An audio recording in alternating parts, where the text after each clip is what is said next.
ഇസ്രായേലിനെ വീണ്ടും ചൊറിഞ്ഞ് പണി ചോദിച്ചു വാങ്ങാൻ പലസ്തീൻ. കേരളത്തിൽ ഇരവാദ ചർച്ചകൾ ഉടൻ ആരംഭിക്കുന്നതായിരിക്കും. 19-ാം നൂറ്റാണ്ടിന്റെ അവസാന പാദത്തിൽ ആരംഭിച്ച ഇസ്രായേൽ പലസ്തീൻ സംഘർഷത്തിന് നൂറ്റാണ്ടുകളുടെ പഴക്കമാണുള്ളത്. 10,000-കണക്കിന് നിരപരാധികളെ ചുട്ടുകരിച്ച കലാപങ്ങളും സംഘർഷങ്ങളും ഇപ്പോഴും ശമനമില്ലാതെ തുടരുകയാണ് എന്ന വസ്തുതയെ ഊട്ടിയുറപ്പിച്ചുകൊണ്ട് ഇന്ന് വീണ്ടും ഹമാസ് തീവ്രവാദികൾ ഇസ്രായേലിൽ വൻ ആക്രമണങ്ങൾ നടത്തിയിരിക്കുകയാണ്. ഗാസയിൽ നിന്ന് ദക്ഷിണ ഇസ്രായേലിലേക്ക് തോക്കുധാരികളായ ഹമാസ് തീവ്രവാദികൾ നുഴഞ്ഞുകയറുകയും 5000-ഓളം റോക്കറ്റുകൾ ഉപയോഗിച്ച് തുടർച്ചയായി ആക്രമണങ്ങൾ നടത്തുകയും ധാരാളം കെട്ടിടങ്ങളും വാഹനങ്ങളും തകർക്കുകയും ചെയ്തു. മരണസംഖ്യ ഇനിയും വ്യക്തമല്ലെങ്കിലും നിരവധി പേർ മരിച്ചുവെന്നാണ് കണക്കാക്കപ്പെടുന്നത്. ഇസ്രായേലിന്റെ കടുത്ത ഉപരോധവും അധിനിവേശവുമാണ് ഗാസ മുനമ്പ് വെസ്റ്റ് ബാങ്ക് പ്രവിശ്യകളെ നിരന്തരം കുരുതിക്കളമാക്കി മാറ്റുന്നതെന്ന ആസൂത്രിതമായി സൃഷ്ടിച്ച പൊതുബോധത്തിന് അപ്പുറത്ത് പലസ്തീന്റെ ആസൂത്രിതവും നിഗൂഢവുമായ ചില നീക്കങ്ങൾ തന്നെയാണ് ഇസ്രായേൽ പലസ്തീൻ സംഘർഷങ്ങൾക്ക് പ്രധാനമായും കളമൊരുക്കുന്നത്. സമാധാനപരമായി മുന്നോട്ടു പോകുന്ന ഇസ്രായേലിനെ ഹമാസ് തീവ്രവാദികളെ മുന്നിൽ നിർത്തി കാരണമില്ലാതെ ചൊറിയുകയും കുൽസിത മാർഗത്തിലൂടെ പിന്നിൽ നിന്ന് കുത്തുകയും ചെയ്യുന്ന പലസ്തീന്റെ സ്ഥിരം പ്രവണതകളാണ് ഗാസ മുനമ്പിനെയും വെസ്റ്റ് ബാങ്കിനെയും കലാപ കലുഷിതമായ അന്തരീക്ഷത്തിൽ നിലനിർത്തുന്നത്.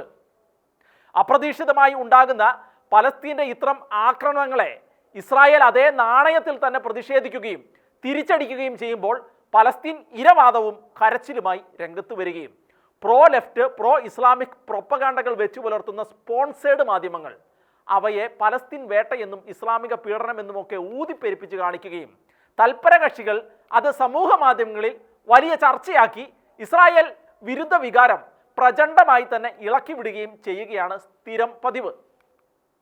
ഇസ്രായേലുമായി നിരന്തരമായി ഇടഞ്ഞു നിൽക്കുന്ന പലസ്തീൻ തീവ്രവാദ സംഘടനയായ ഹമാസ് ആണ് ഇന്ന് ആക്രമണമുണ്ടായ ഗാസ ഭരിക്കുന്നത്. ഹമാസിലേക്ക് ആയുധങ്ങൾ എത്തുന്നത് തടയാൻ ഇസ്രായേൽ ഗാസയുടെ അതിർത്തികൾ കർശനമായി നിയന്ത്രിക്കുന്നു എന്നത് യാഥാർത്ഥ്യമാണ്.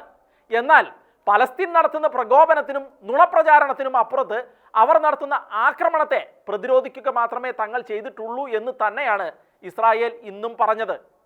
ഒറ്റ വാചകത്തിൽ പറഞ്ഞാൽ ശാന്തമായി സ്വന്തം കാര്യം നോക്കി മുന്നോട്ട് പോകുന്ന ഇസ്രായേലിനെ വീണ്ടും ചൊറിഞ്ഞ് അടിവാങ്ങി ഇരവാദം മുഴക്കി ഇസ്ലാമിക രാഷ്ട്രങ്ങളിൽ നിന്ന് വലിയ തോതിൽ സക്കാത്തും കൈപ്പറ്റി ഭീകര പ്രവർത്തനം നടത്തുകയാണ് കാലങ്ങളായി ഹമാസ് ചെയ്തുകൊണ്ടിരിക്കുന്നത്.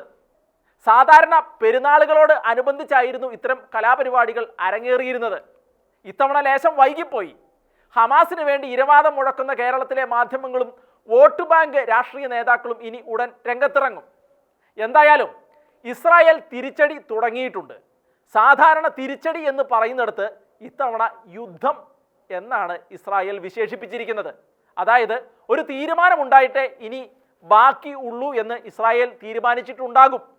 അതുകൊണ്ട് ഇന്നു മുതൽ കുറച്ചു ദിവസത്തേക്ക് ചാനൽ ചർച്ചകളിൽ പലസ്തീൻ തീവ്രവാദികൾക്ക് വേണ്ടിയുള്ള ഇരവാദ കരച്ചിൽ ഭംഗം കൂടാതെ നടക്കും.